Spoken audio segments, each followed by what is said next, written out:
Yeah, my grandpa Martin was part of a family in Switzerland, quite a prosperous family. Matter of fact, they had a good farm. And in Switzerland, if you own a 40-acre farm, you are a rich man. So they had quite a large home, and there was a young girl that lived 25 miles away on the edge of the mountains where they didn't have a school, high school. And she wanted to do that, so she moved in with her family, and for room and board she worked and helped run the house.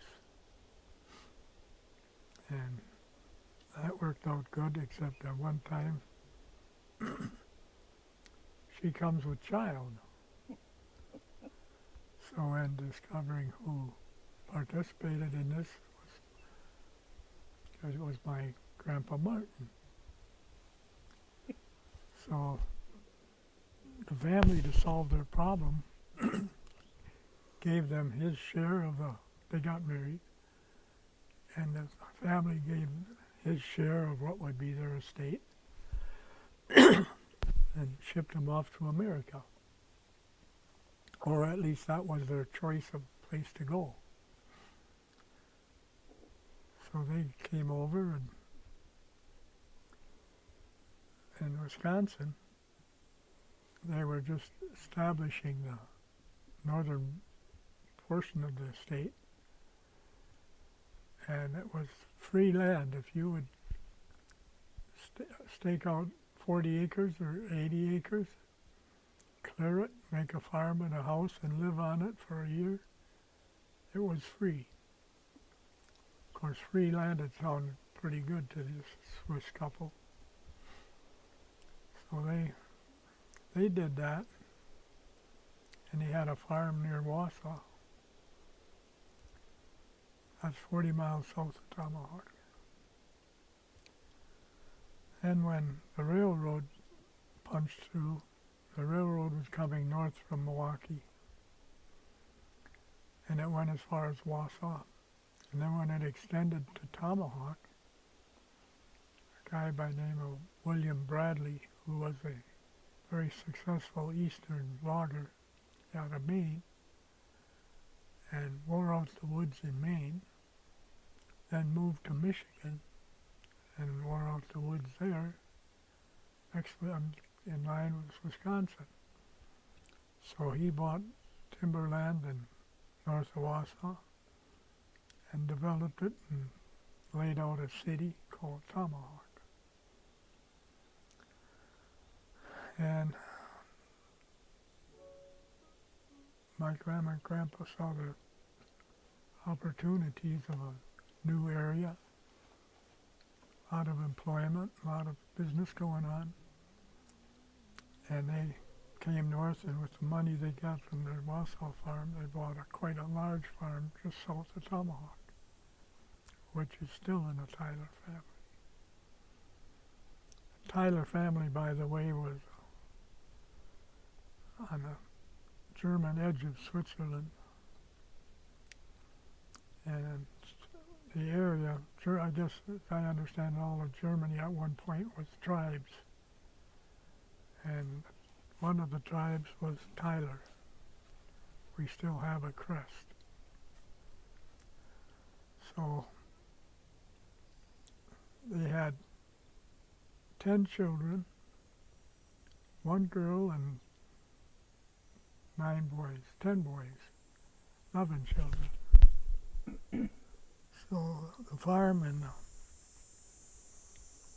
the work with it went very well for them. And they were industrious, tough, good-working people.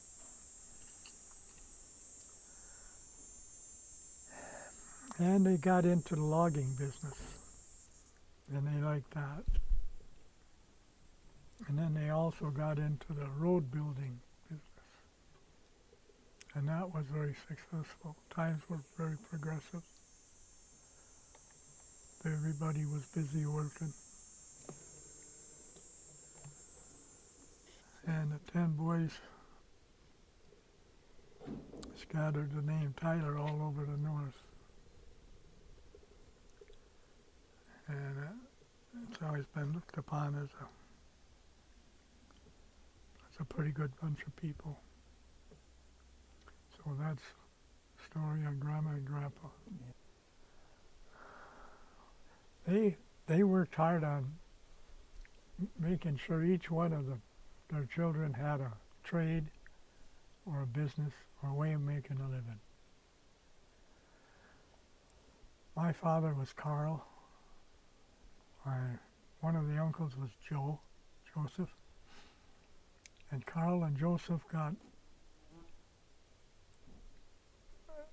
given enough credit through the family to buy enough equipment to start a road construction business. First they were in the logging business, but that slowed up, so then they wanted to go into road building. And that was really happening a lot in Wisconsin. So it gave them an opportunity to create their own construction company, which was very successful. Ended up with 80 employees. And another son was George. And the Theilers, when they were logging, Grandpa and Grandma had 80 horses. They used from working in the woods in the wintertime. In the summertime, they just pastured them. They didn't do the logging in the summer. So they needed they said, we need a vet. So they sent my Uncle George, signed him up for vet school in Chicago and sent him down there.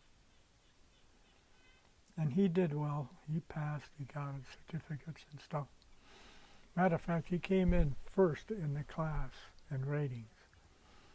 And one of the reporters, newspaper people out of Chicago, contacted Tomahawk High School to find out what his standings were there.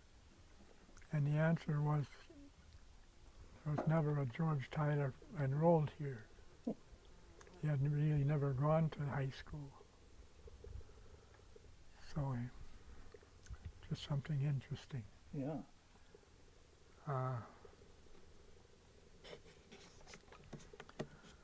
Uncle Louis, my Uncle Louis, was drafted into World War I and got into combat in France. Suffered severe injuries from gas and never really did recover.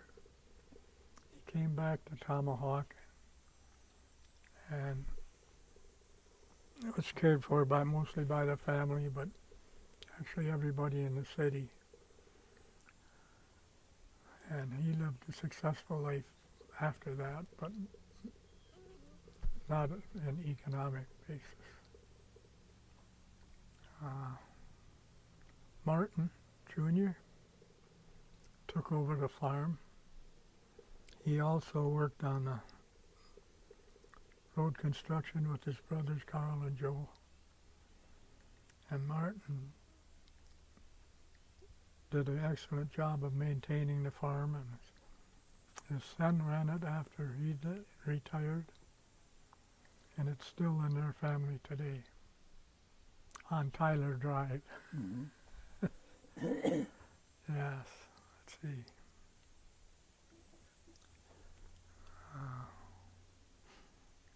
Edgar,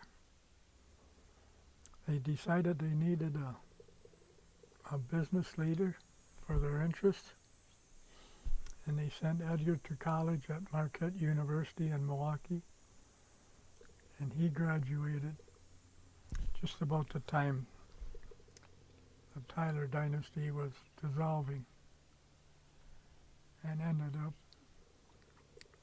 working in the business world very successfully in Minneapolis and then Milwaukee.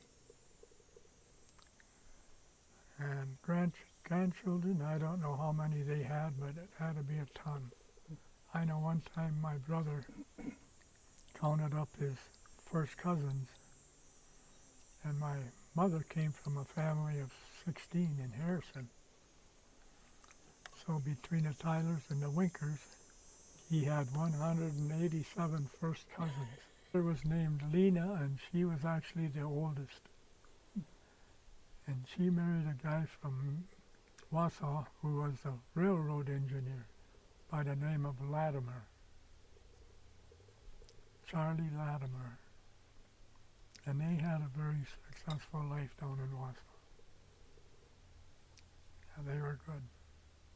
Another uncle was always one of our favorites was Bill William. And Bill was a little bit on the ragged side growing up. He was tough. Didn't take much to set him off if somebody was looking for trouble.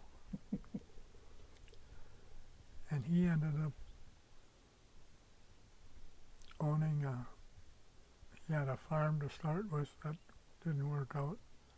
Then he owned a resort on the Wisconsin River that was very successful for him. And he also owned a tavern in the city limits of Tomahawk. And any tavern in the city limits in Tomahawk had good business. I remember that bar. Yes. It had a big fishing pole. The world's over the bar. largest fish pole. Yeah, world's largest.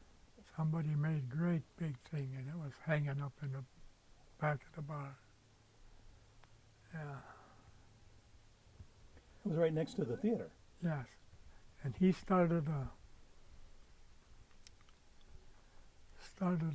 trend that's still in the family today, and they called it 10 to 5. And at 10 minutes to 5 in his bar, the bar bought a free drink for anybody that was in there. And we still use that 10 to 5 in the family. It's time. It's time. Day's work is over. They always told me that their Grandma Catherine in the morning when trying to get the boys up and started after they had a rowdy night would holler up the stairs, by knock the man, by dock the man. And that means by night the man, by day the man. Now you were a man last night, now you're going to be a man today. Get up, get out. Yeah. We're making hay.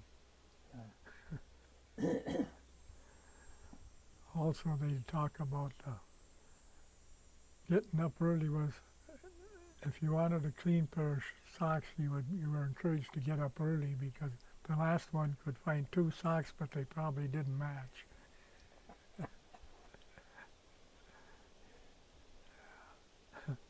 That's great. So I'm going to count now. So you talked about Carl, Joe, Bill, George, Edgar. Edgar. The youngest one was Robert, and they sent him to college. He went to Stout and became a teacher. He was a teacher over in Detroit for a career. Mm-hmm. And Edgar? Huh? You said Edgar? Oh, What, was there an Edgar? yes. Yeah. Tell us Edgar about was a Edgar. businessman. He was a businessman. Yeah. Yeah, good. That must be all of them, I think. I didn't keep track, but that's, I might be missing one. yeah. At some point, Harry. Harry, yeah. Harry was in on the logging business with Carl and Joe and worked with them. Ended up in the Upper Peninsula of Michigan and started a family there and stayed there. Mm-hmm. He was into the logging business and he did a lot of innovations and inventions. Neat. I know there's some great stories about your grandma and the impact she had in the town. Yeah, she was a very charitable person.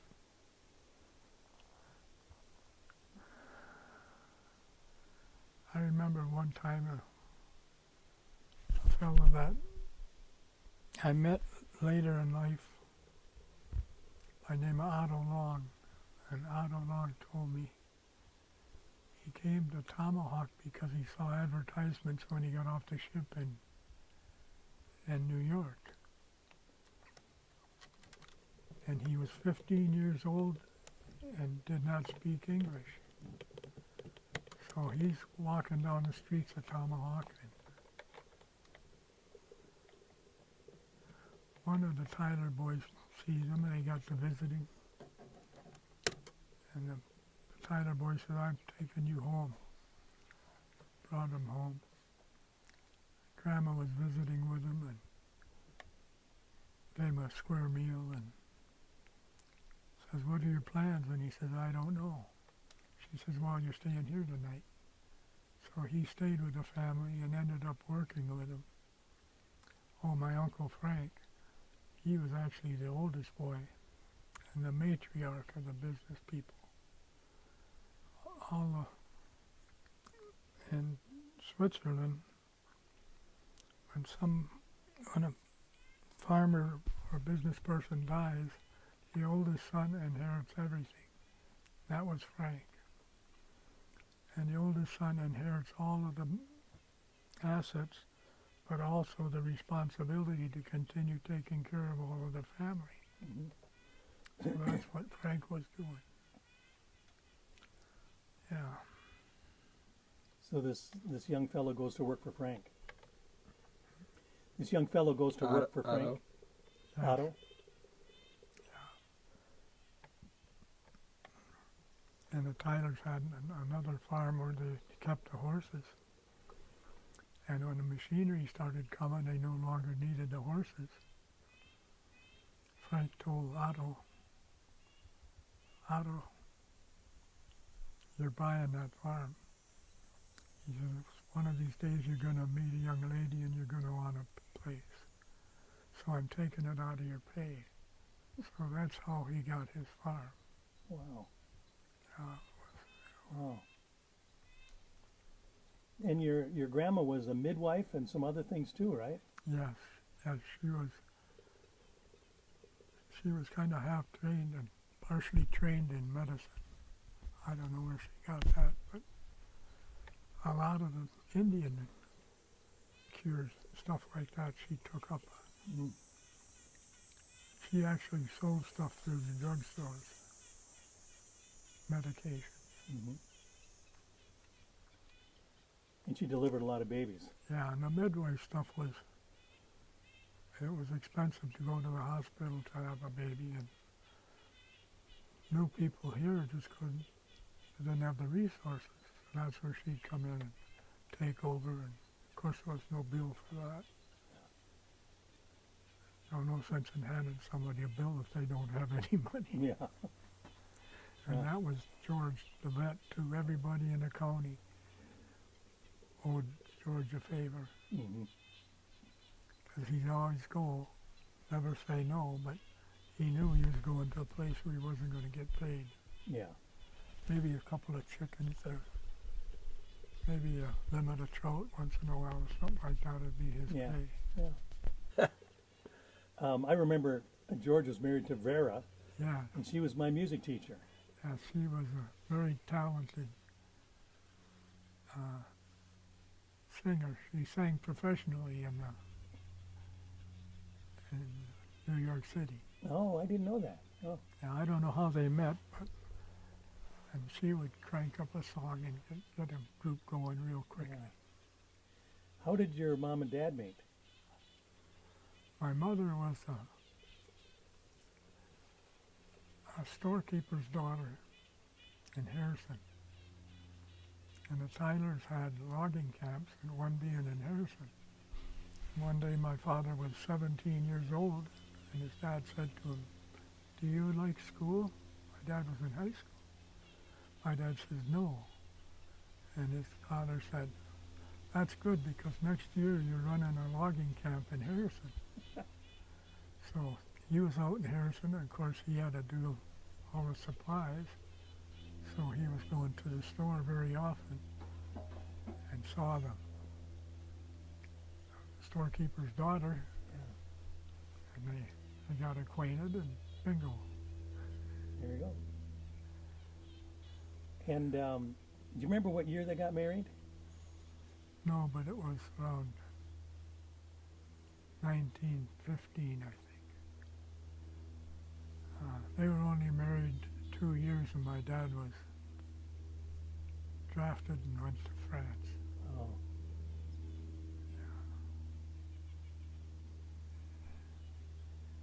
He was in the engineers.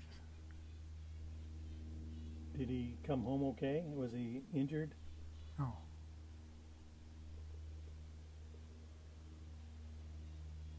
And then, so you guys were born, and I forget how many there were. Were there 10 of you?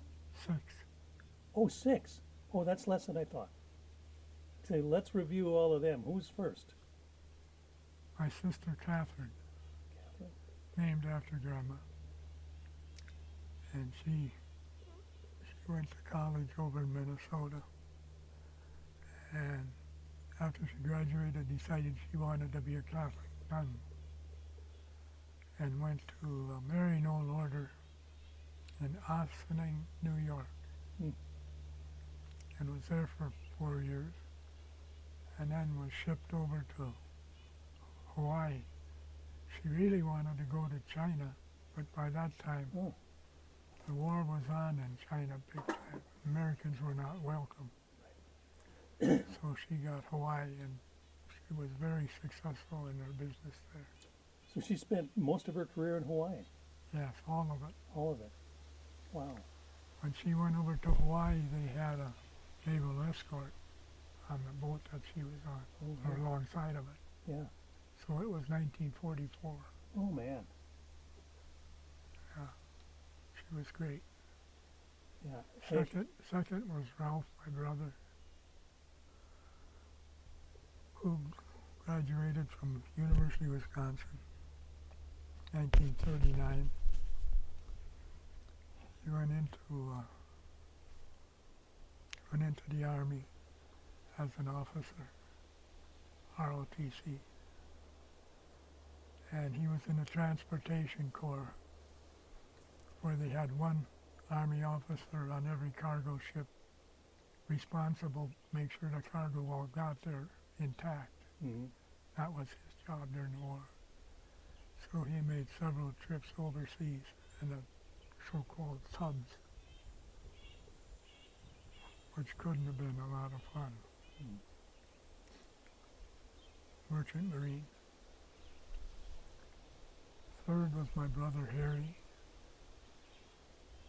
who also was drafted into World War II and was captured by the Germans in 1945 when American operation crossed the river, and not very many of them made it. Those that did couldn't hold on to the real estate that they had. So he was captured for the prisoner for maybe 3-4 months, and it was a very rough time because Germans were in retreat and they were taking the prisoners with them, but Oh, it was all walking, and they didn't have any food. yeah. And interestingly, he never complained about his treatment or what the German guards did. He said they didn't have anything to eat either. Yeah. So, in the meantime, my father was called to go up to Upper Peninsula in Michigan and do some logging because there was a shortage of veneer logs, which was needed for a factory in Iron Mountain, Michigan, which made veneers for making gliders. For the war effort. Yes. So I lived 2 years in the Upper Peninsula in 1942 and 43. And I remember one time I came home from school. I was in 3rd grade. I said, "Where's Dad?" "Oh, he won't be home till late tonight." And I found out later what he was doing is there was a German prison camp in the Upper Peninsula. And the boys, in that prison camp were given a chance to work out if they wanted to. So some of them volunteered, and they worked with my father in his logging process. And he just said they were really great boys. And he drove 50 miles to bring them 3 cases of beer and didn't get home till 9 o'clock that night. And shortly after, we got notice that his son was captured, who was also treated reasonably well. Mm-hmm. Next was my sister Vi, who was a dear lady. She went to Catholic College, Mount Mary in Milwaukee, graduated, came back, and shortly after the war married a fine young guy, John J.P. Schmidt. And they moved to Rockford, Illinois, where he worked for a factory making stoves. And after about 5 years, they decided they wanted to come back to Tomahawk, so they did. And husband John began driving a pulp truck, and he built that into a very successful big business.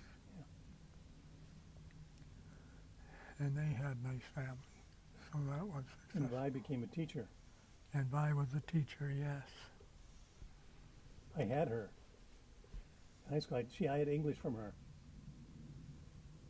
when I was probably a sophomore. Yeah, her name was Vi, and the kids at school called her High Five I. So she would let them know what's going on. And I called her Aunt Vi. Yeah. Next was my sister Nell, who also graduated from Mount Mary. And after she graduated, she had an apartment, and it was near downtown Milwaukee. And one day she's doing her laundry at a laundromat, big basket of stuff. She comes out of laundry and she was tired. So there's a bar there. So she walks into the bar and sets the wash down, sits down alongside of a guy. And the guy was talking to his buddy. And his buddy had asked him he says, I got a date tonight. You want a double date? And the guy says, no, I don't think I can drum up a date that fast. And she sat down alongside of him, and he says, hey, would you like to go to dance tonight? And she said, yes. And that was a future husband. And so he's a Virgil, right? Yeah, Virgil was his name. Yeah. Oh, gosh. They had various business. He was a very successful salesman. Yeah. He ended up buying a golf course in Ladysmith, and that was a success. Yeah. Nice family. And then there was me. So you're the youngest. I'm the youngest, yes.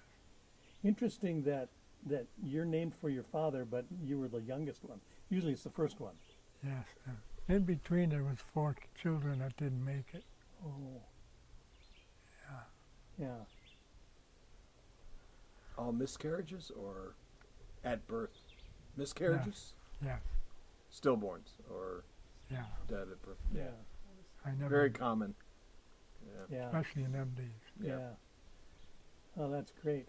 I would love to hear your part of the story for Tomahawk is telling about the lumber industry, because Tomahawk was a lumber boom town. And I know that you have personal memory of your grandfather's lumber camps. Love to hear about that. My father's lumber camps.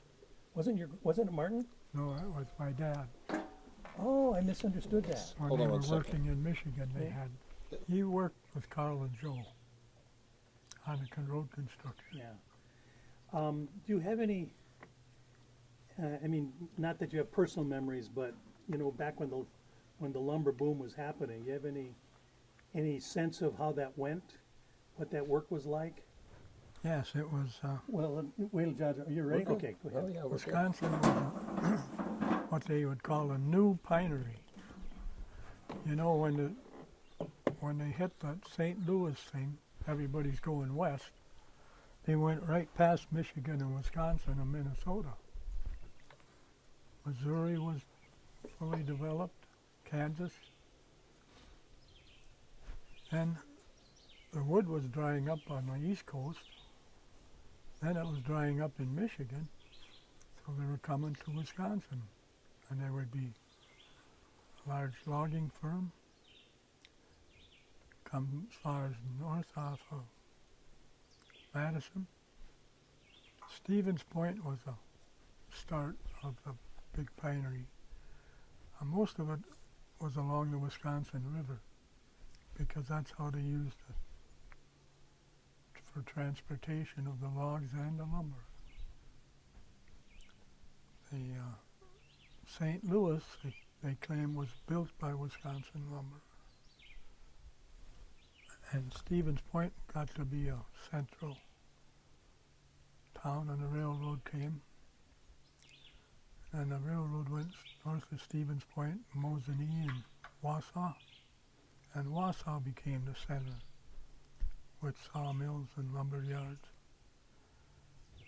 And at one time, Tomahawk had 5 sawmills in the city limits, big ones. And that didn't happen until the railroad got there. They also had a tannery where the hides from all of these cattle from butchered in Kansas, they'd bring the hides by train to Tomahawk. Huh. And the reason why that was because there was a lot of hemlocks timbers in the area, and hemlock bark had the chemicals needed to tan the bark. Oh. So the north part of Tomahawk was called Tannery Town, and the tannery was like 500 yards long, Wow. big. And the hides would come in by the railroad car, they'd treat them, ship them out. Amazing. Can you tell us what life would have been like in those early lumber camps? It was pretty raw and rugged, and Yeah, it was tough. Of course, it was all males. Maybe for the better. But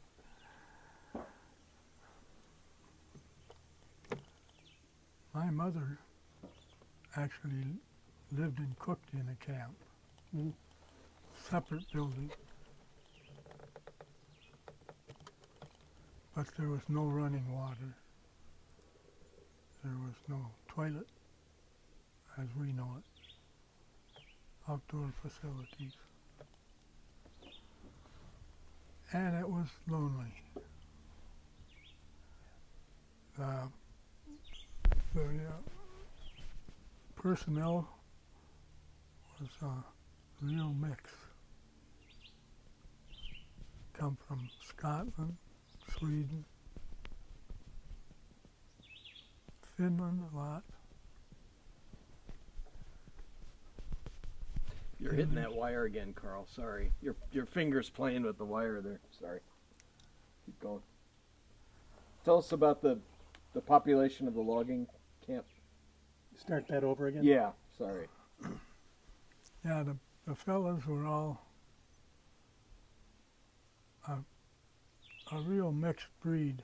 Some single, some with families. Some were derelicts, some were very industrious. All of them were quite alert to stay alive. It was a very dangerous occupation. They did have insurance because there were certain fellows that would go to the camps, and for $5 they could have a certificate that would allow them free treatment at the Tomahawk Hospital for the year. In other words, their insurance was $5 for the year. It's amazing. Yes. Food was good. They found that if they had people that were satisfied with the food, they were better workers. And I remember my Uncle Louis had a camp, and the Theilers had like 5 camps. So Louis was responsible for bringing groceries to the camps. And Louis would deliver to all 5 camps, his being the last. And the word was out in the logging community that if you wanted good food, you stayed at Louis because he was the one distributing the food. Very good. Yeah. Can you ask Carl to describe the logging, like what they actually did? Yeah, back in those days when you had 4-hand saws and their sweet saws and all that, tell John about how that was done. Because I'm ignorant completely of. Well, the first thing they had to do is cut the tree down with cross cuts. Very hard work, very intensive. Then they would have to cut all the limbs off. And then they would have to cut it into proper length. Then they used the horses to hook on and pull them out to a boat, to a landing. And they had what they called a jammer, which was an A-frame with just a A pulley? pulley on the top. And they would have a horse, and they'd drive that horse, and that pulley, then that would pick the log up, and they would set that on a trailer or a boxcar or whatever, and then they'd get the horse back up to let it down. That I was always their wondered how crane. they picked those big logs out. Yes, a jammer. That was very dangerous Yeah, because the logs could swing. yeah. They had one guy on each end with a hook trying to control it, And they were huge logs. and they were big logs, big timber. Yeah. Were there a lot of casualties? Were a lot of casualties? Yes, Yeah. Injuries and that kind of thing? I mean, a lot of busted up loggers, particularly legs. Yeah. And your grandma cared for them. No, she was not that kind of a nurse. Oh, okay. What time of year would different stages take place? How did that work? First snow, they'd start cutting. They needed the snow to pull the logs out. It was too hard on the horses trying to do it in the sand. And the sawmillers didn't want dirty logs. Oh, right. That was hard on the machinery. Yeah. So they'd cut all winter, then in the spring, they'd all get their check and go home. Oh. And the Some logs, of them went home. but before the train was here, the logs all went by river, of course. Yes, And I've seen pictures of these big dray, 4 horses pulling a big dray full of logs. They would take them to the riverside, right? yes, And then just pile them there until the ice went out. yes. They'd pile them right on the ice even. Oh, yeah. So when the ice went out, they start to float. Yeah, Oh, that's fantastic. they had brand on the individual log. Yeah. In Tomahawk, they had a company called Tomahawk Log and Boom. And that was a utility owned by the 5 sawmills. Mm. And that boom stretched across the Wisconsin River. It was logs floating with a chain Yeah. through 'em, what's or the attached to 'em. what's the age of a logger? I mean, it can't. It's got to be Oh. pretty young, right? Yeah. How old were the loggers? all ages. Oh, Some very young, as young as 15 to 80. wow. Not many in that older bracket. Yeah. But there were some. Yes. What would they do when they got their paycheck in the summer or in the spring? Well, some of them would celebrate a little too long. Some of them would go home.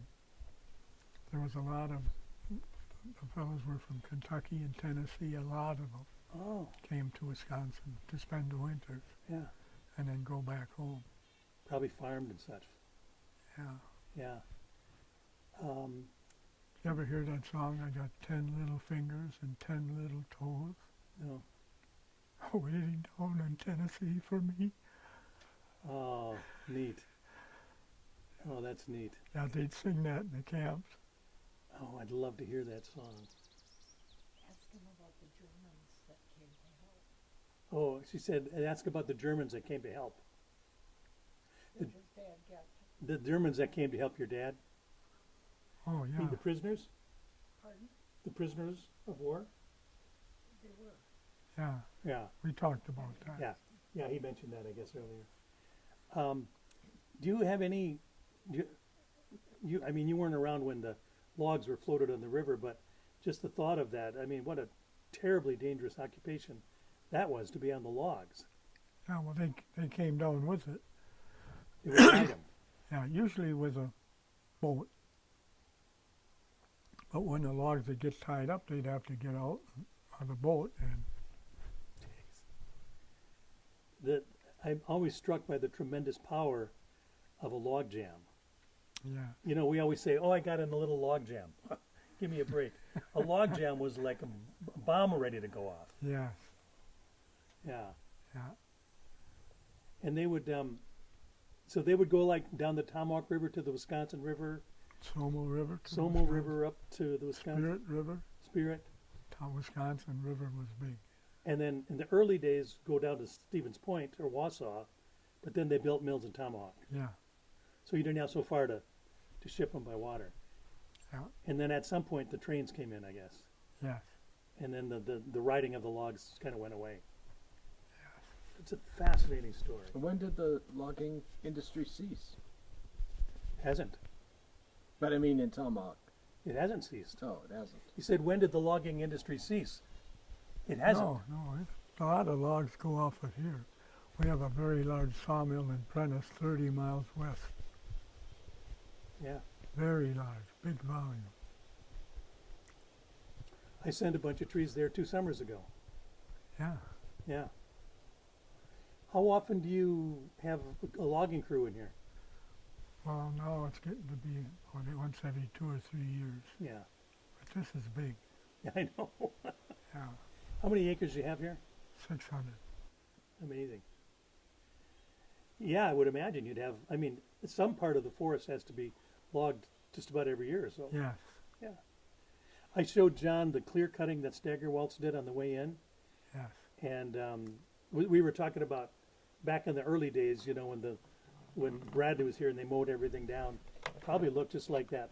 that's the way it looked. That's the way it looked, yeah. Then they would burn it, try and stump it, and farm it. Yeah. And I remember my dad, your brother, telling stories. He had some memories as a little kid of stumping. With, Something. of pulling stumps Oh, with the There horses were- and the dynamite. on the farm, Yeah. there were stumps black from a fire. Yeah, There must have been a fire that went through there years and years ago. yeah. Because we used to go, there were black stumps in And- our, This is old growth. What constitutes the term old growth? What does it have to be old growth? About as old as they're gonna live. Oh, okay, okay. How long will a pine tree live on its own? 200 to 300. So where would I go to see some 200-year-old pine trees? Down here. Down here. Yeah. So this wasn't all cut off then? It was, but they didn't take stuff like 6 inches. Oh, they left the thin stuff, which now is 200 years old. Yes. All of this country was cut. Yeah. I was told, I don't know if it's true, but I was told that that was just one little pocket that was held out. You know, another family story that I would like to know more about. This is Tom Wood's family, and Bill, and Fabian Woodzicka had that big stretch of land up on Lake Tomahawk, and Tom seems to remember that when they inherited that land from Grandpa Woodzicka, that that there was some old growth there that had not been cut. I don't know if that's true, but Tom seems to remember. And then he was really pissed at the Staggerwelds because they went in and kind of hacked it all to pieces. Yeah, well, he also remembers as long as Woodzicka had it, but before that it probably had been cut. Okay, yeah, You know, 100 years goes by pretty fast for a tree. for everybody, I'll tell you. Yeah, yeah. Yeah, I remember they had a lawsuit against the Staggerwelds, and he asked my dad to be a witness about the state of the forest. Yeah. It Did wasn't, you get involved with that? You did too. but yeah. it wasn't the Staggerwalds that did the damage, it was who they hired to Oh. cut it. Oh. They were Yeah. managing it, Yeah. and that's where the Staggerwalds came in. Yeah. Okay. Well, Tom is pissed to this day. But so be it. They don't have it. Tom sold his land. well, a lot of this wilderness type stuff is Tom sold it? Yeah. pretty Was that Lake? artificial. And he was a My logger. uncle, the one that owned the farm. But he grew up working in the woods. They must have had huge And arms. his story with that crosscut saw was he'd tell his partner, the guy on the other end, you don't have to pull or push or just leave it to me. You keep the wobble out. Oh. Right. Yeah. Wow. So they'd take the weakest guy and put him in with Mart, and all the guy had to do was hold it up and Yeah. make And sure. he must have had huge arms. Yeah. Big man. No. Big hands. Yeah, big hands. Yeah. Oh man. Good natured. Yeah. All right. Just the starting of that, cutting a log. It's just like a huge tree. It's just Well, the other thing is that everybody who farmed spent the winters in the woods. Yeah. That's what we did as kids. We Well, farmed and then we what went. they do is they get their free piece of land and then work spare time to get the summer to get the stumps out Oh. and put up a shack. And at the end of 2 years, they owned it. Yeah. But the unfortunate part of it is that it's terrible for farming. We're too far It north. turned out. Yeah. You know, a farm here like what your dad had is, and that's what they say about loggers. None of them ever make much money, but they love every day what they're doing. And if you love what you're doing, you never worked a day in your life. Yeah. So let's see. What was your title at the logging at the timber producers? Executive secretary. Okay. You did that for 25 years, Yes. and you retired from that quite a while ago. 25 years ago. Oh, really? Is that outfit still running? Oh, absolutely. Yeah. You like what Very they're doing? successfully. Okay. So, 25 years. What did you do before you became that? I was the county zoning administrator Oh. Yeah. 4 years. Yeah. And you went to Marquette. So was that your first job out of Marquette? No, I worked for the DNR for 4 years. Oh, I didn't know that. Yes, Rhinelander. Okay. I always wondered how you and Babe met. Yeah. How did you guys meet? Well, I knew who she was. She worked downtown for a finance company. And of course, her brother, or her cousin, was married to my sister. Yeah, John and Vi. Yes. So I knew who she was. And, it's the boy-girl thing. I never paid any attention to her or saw her until I saw her downtown. Yeah. Gals. She was a knockout. Yeah. And she was Miss Alice in Wonderland. Actually, there was a transition from logging logs to logging pulpwood for paper. Mm-hmm. And that continues. If you were a logger here and you had a machine, you would run out of red pine. You just go to aspen, Mm-hmm. which took over the north, Yeah. and hardwoods. Yeah. Hardwoods need thinning. Aspen needs clear cutting, Yeah. but they're both very good for making paper. Yeah. One of them would involve my Uncle Harry, who was working for his father in the woods, and this guy Otto Long, who I had talked about. And they decided they were going to log as partners for the winter. So they set up a shack in the woods, and they're cutting. And Harry says, well, we didn't have much for supplies, so we lived off the land. The deer would come up to see what's going on, and they would shoot one, and they'd have good eating for a week or more. So one time, he said him, Otto, and Harry are cutting down a big pine, and they get it pretty close to where it's ready to come down, and a deer comes by. So they both run for the rifle, and they shoot, and they hit the deer, but they didn't kill it. So they're running behind that deer, chasing it, until they finally caught up. And by the time they got back, it was dark. And then they just went home, went to their shack. The next day when they come back, that saw was froze in the cut. Oh. You know, that's got a little moisture, and Yeah. they had to cut the tree down with an axe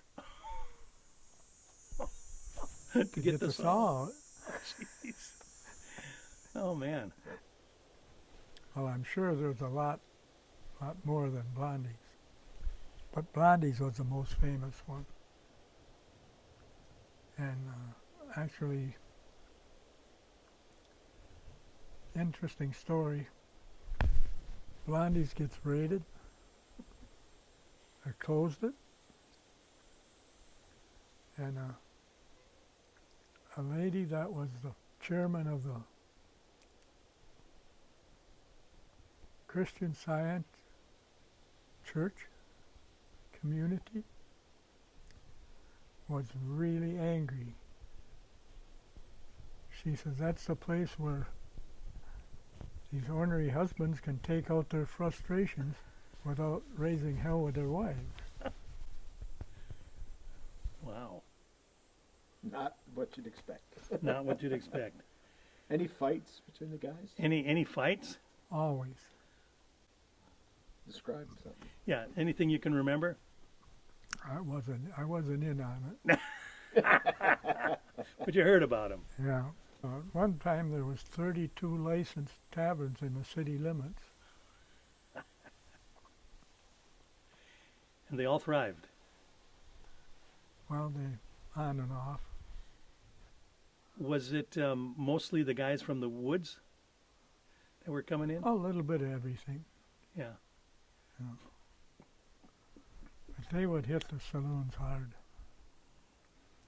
And on the railroad tracks, especially during the Depression, some of the guys just lived moving. And they'd come into Tomahawk on a train and walk down. I know we lived about 4 or 5 blocks off the railroad. And about once a week you'd see a fella come by and you could pretty much tell he's a hobo. Yeah. And they'd knock on the door and say, can I do any work for you, ma'am? And my mother'd always bring him in and give him a sandwich. Yeah. Do you have any personal memory of any Indians around town? No, not personal, but they have a very much of a history in Tomahawk Tell us what you know. because of the rivers. All of the rivers come together, Tomahawk, and that's where they used to. The Indians would meet for their annual meetings, annual powwow days. That's where it comes from. Yeah. Right now, it's Lac de Flambeau. But what happened was, as the development was coming north, the Indians were pressed. You know, they were farming all over here and making agreements with them to keep the peace and the fights to a minimum. The government negotiated with the Indian tribes to move, and all the Indians from Tomahawk went up to Lac de Flambeau Oh, on a reservation yeah. where they were given the land and told that they could hunt and fish all they wanted. Yeah. And that later that developed into some problems for us, but Yeah. that's how they solved it. Yeah. Top was my Uncle Bill's son. Bill's son, Top's real name was Edwin. Edwin. Story about Bill and Toppy. Toppy is his son.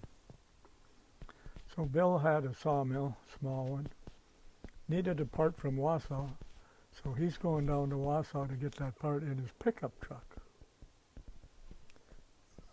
He picks up the part, and he's on his way back, and just this side of Merrill, two high school kids hitchhiking. He goes by, one of them's Toppy. So he stops. He said, "What the hell are you guys doing? You're supposed to be in school." They said, "Well, we just wanted to get on the road for a day." And Bill says, "Get in this truck right now." And Toppy gets in.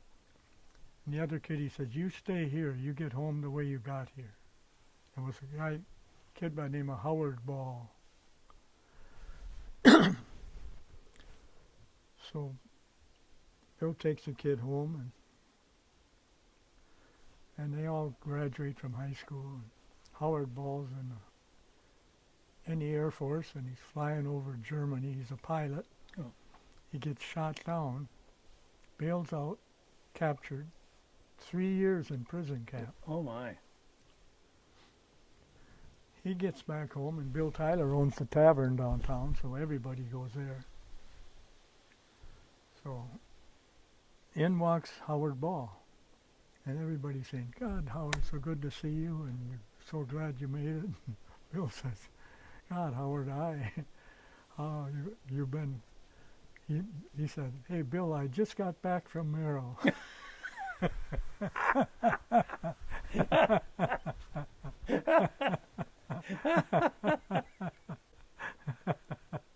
Yeah.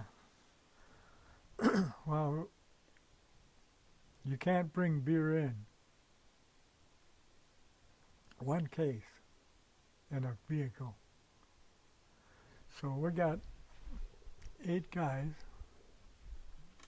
We got a cabin where they fly you in. Way back in the bush, big lakes.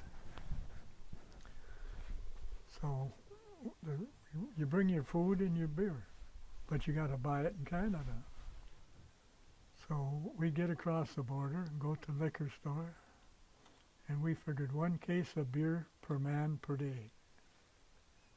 So we needed 40 cases. We go into the store and say we need 40 cases. We can never get 40 of the same kind. We got to buy different kinds. Yeah.